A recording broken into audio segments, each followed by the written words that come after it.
ভাগবতমের অমর পুরাণের কাহিনী ভগবান শ্রীকৃষ্ণ কর্তৃক বর্ণাশ্রম পদ্ধতি বর্ণন, তার দ্বিতীয় চ্যাপ্টার।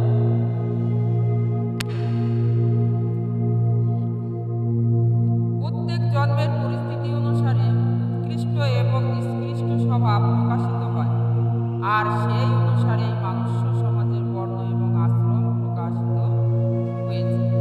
শান্তি, আত্ম এবং সংযম, তপস্যা, পরিচ্ছন্নতা, সন্তুষ্টি, সহনশীলতা, সরলতা এবং সততা, আমার প্রতি ভক্তি, দয়া এবং সত্যবাদিতা, এইগুলি হচ্ছে ব্রাহ্মণদের যেন স্বাভাবিক গুণাবলী।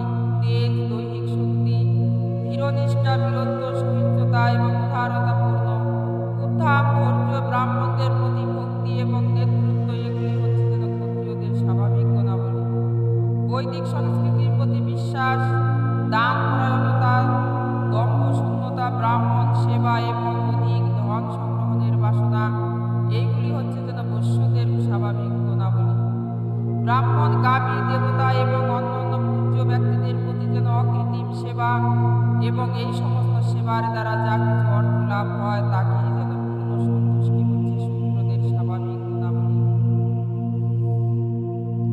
অসুচিতা এবং অসততা, জোরসোয়, অবিশ্বাস, অনর্থক, কলহ, কাম, ক্রোধ এবং আকাঙ্ক্ষা, এগুলি হচ্ছে বর্ণাশ্রম বহির্ভূত।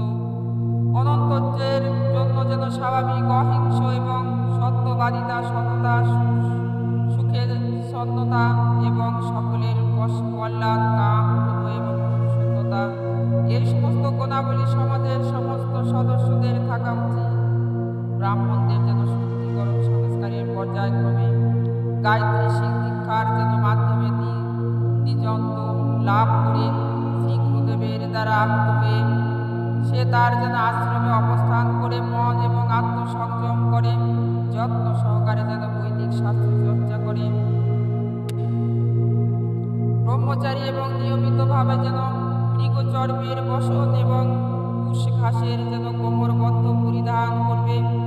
তার জটা থাকবে হাতে, থাকবে দণ্ড এবং করমণ্ডল। কুমণ্ডলের গলায় যেন অক্ষমালা এবং উপদ্বীপ ধারণ করবে। হস্তে কুশ ধারণ করে সে কখনো যেন বিলাসবহুল এবং আরামদায়ক আসন গ্রহণ করবে না। সে যেন অনর্থক দাঁত এবং মাজনে না বা বস্তুকে যেন বস্ত্রকেও বেশি যেন উজ্জ্বল বা ইস্ত্রি করবে না। ব্রহ্মচারীদের স্নান, আহার, যজ্ঞ সম্পাদন, জপ এবং মলমূত্র ত্যাগের সময় যেন মৌন অবলম্বন করা উচিত। আর নখ কাটা এবং কবল উপস্থ সহ যেন কোনো স্থানের লোক বা চুল কাটা উচিত নয়। যে ব্রহ্মচারী ব্রত অবলম্বন করেছে তার কখনো যেন বীর্যপাত করা উচিত নয়।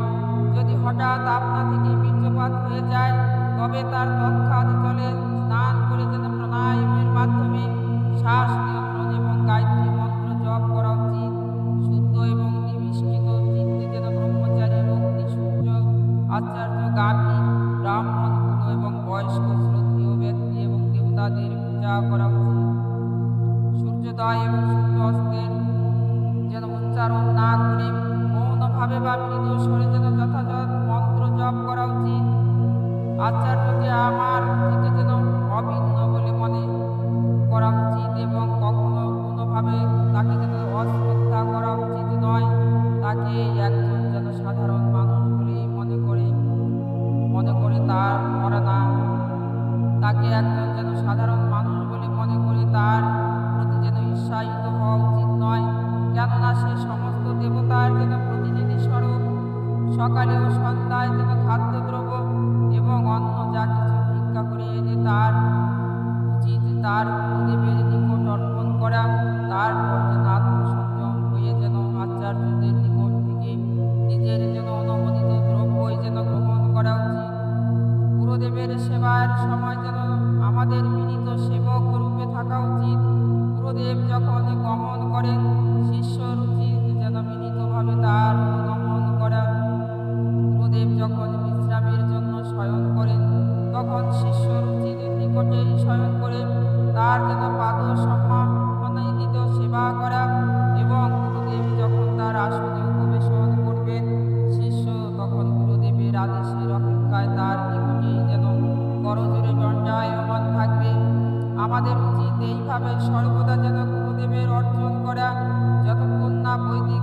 শিক্ষা সম্পূর্ণ হয়। ছাত্রের উচিত যেন গুরুদেবের আশ্রমে নিয়োজিত থাকা। তাকে অবশ্যই যেন ব্রহ্মচর্য ব্রত ভঙ্গ না করে জড় ইন্দ্রিয় তর্পণ থেকে যেন সম্পূর্ণ মুক্ত থাকতে হবে।